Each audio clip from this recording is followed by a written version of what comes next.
let's get on the record. This is case 2022 CV 367796. It is Sister Song Women of Color Reproductive Justice Collective and a bunch of other plaintiffs versus the state of Georgia. And we are here today and tomorrow for the bench trial of this matter. We're going to start in a few minutes with some argument on a motion to dismiss that the state has filed and a partial motion for judgment on the pleadings that plaintiffs have filed.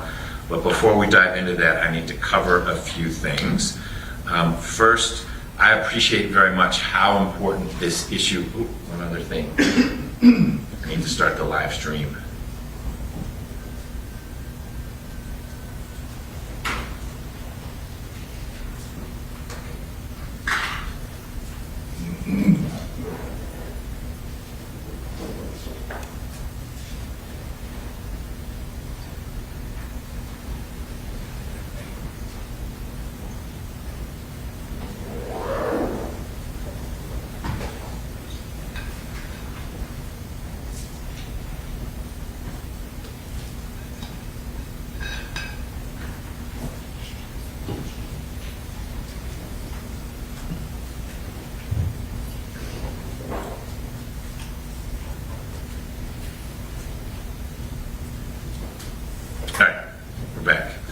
I appreciate how important this issue is to many, many people, and that people are quite passionate about it.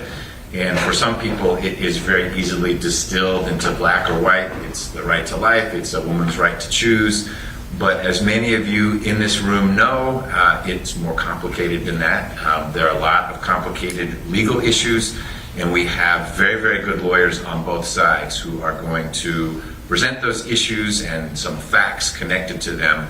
If while you're in here you find that it is hard to be a dispassionate observer of the proceedings, I'd ask that you step outside until you can be dispassionate again.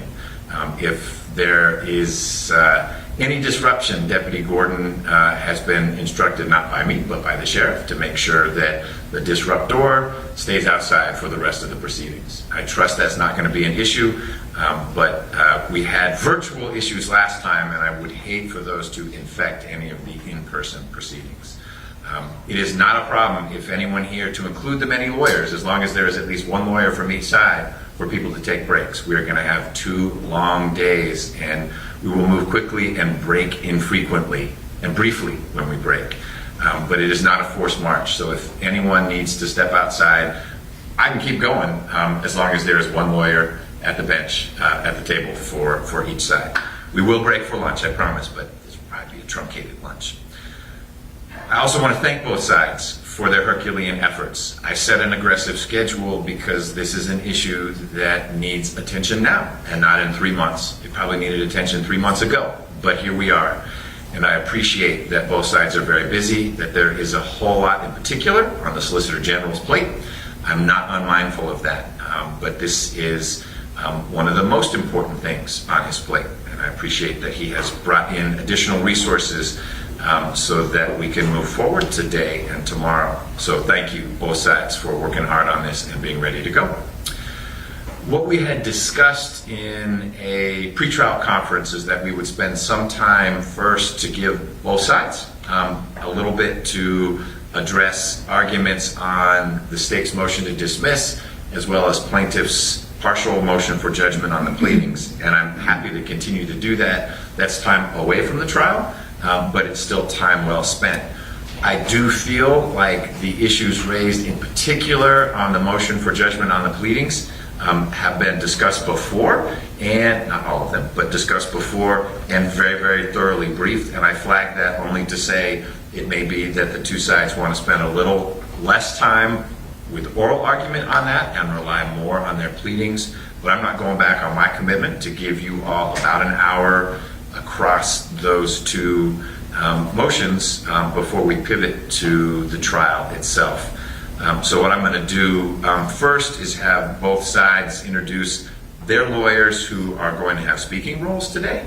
And then I will hear from one lawyer on each side as to what the plan is for those 2 motions before we get on into the trial.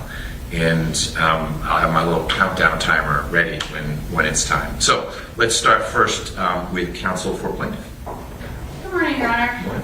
Julia Stone from Kaplan Cobb. I'm here with a lot of people who might be speaking today. So I've got Julia Kay from the ACLU. She'll be handling the argument portion of it. Tiana Mickeldet from Bondurant. And then in the next row, we've got Joanna Zacharias from the ACLU, Rebecca Chan from the ACLU, and Alice Wayne from the Centers for Reproductive Rights. And at different times, different of these many lawyers may be involved with what's going on. Yes, depending on the order of witnesses and how that all plays out. Got it. Okay. That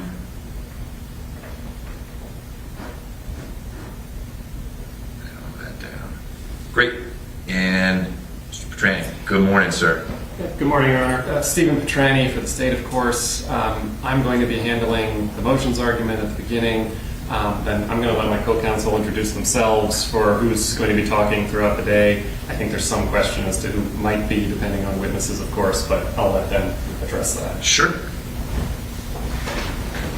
I'm Gene Scher, and with me here is Chris Bartolomucci and Brian Field and Ed Trent.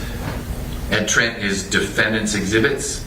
No. Oh, no, back, further back. Okay. That's right. All right. I thought I might link a name to the. Okay. You can just call him Mr. Exhibit. Mr. All right, DE, defensive end. All right.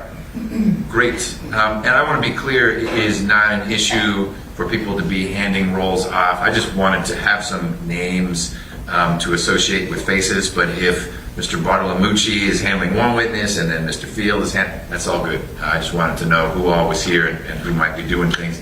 And it will help stenographer April know who is doing what. So, Ms. Stone, has anything changed from plaintiff's perspective as to how we're going to start out today? I don't believe so. Okay. Same, Mr. Petrani? Yeah. Okay.